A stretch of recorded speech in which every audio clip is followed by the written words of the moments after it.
zur Sanderstraße verlaufen und während dieser Demonstration ist uns das Werben für die PKK sowie deren Nachfolge- und Tochterorganisation verboten.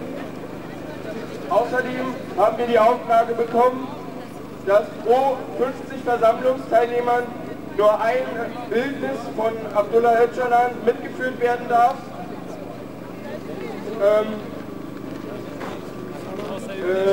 Hier steht explizit, dass Fahnen, die Öcalan in einem blauen Hemd vor einem gelben Hintergrund zeigen, verboten sind.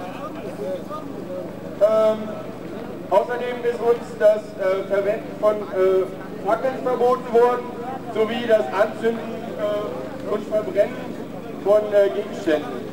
Aber das ist, denke ich, selbstverständlich. So, und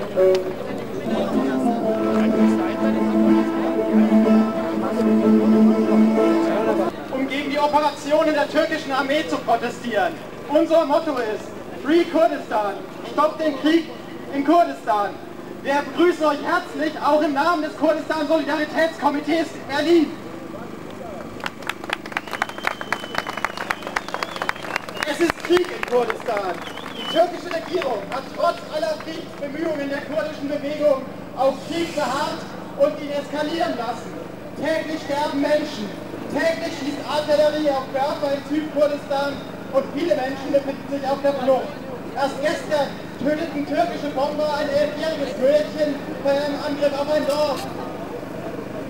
Während Erdogan sich um die Menschenrechte der PalästinenserInnen sorgt, lässt er die kurdische Bevölkerung terrorisieren.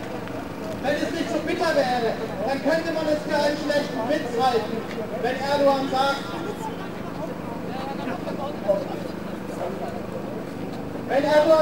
Israel weiß sehr gut, wie man Kinder umbringt, dann lässt er auf kurdische Kinder schießen und sagt, ob es Frauen sind, ob es Kinder sind, wer auch immer es ist, was auch immer notwendig sein, Kindern die Arme gebrochen, mit Gewehrkolben auf die Köpfe geschlagen, doch die Weltöffentlichkeit schweigt.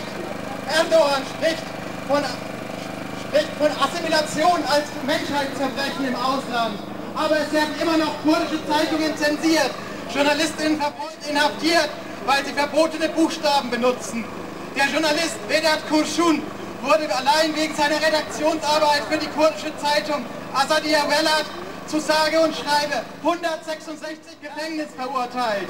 Kurdische Saisonarbeiterinnen werden unter Generalverdacht gestellt und sollen nicht mehr in der Schwarzmeerregion arbeiten. Wir verurteilen diese rassistischen Maßnahmen, doch die Weltöffentlichkeit schweigt dazu.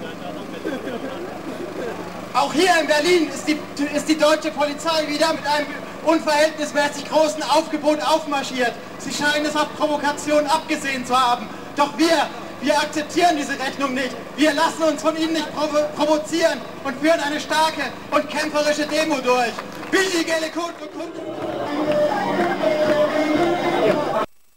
Solidarität, hey, oh, die internationale Solidarität. Internationale Solidarität,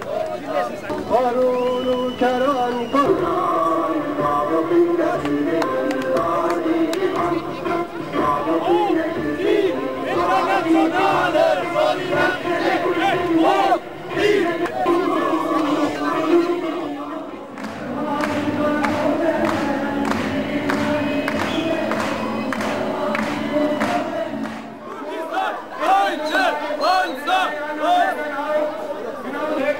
sofortigen Stopp sämtlicher Militäroperationen der türkischen Armee in Kurdistan. Wir fordern keine weiteren Waffenexporte der Bundesrepublik an die Türkei, mit denen im Endeffekt Kurden erschossen werden. Wir fordern die Freiheit von Abdullah Öcalan und allen politischen Gefangenen. Wir fordern die Abschaffung der EU-Terrorlisten, der Paragraph 129 AfD des deutschen Strafgesetzbuches und somit ein Ende der Diskriminierung der Türken und Kurden und sämtlicher Migranten in Deutschland.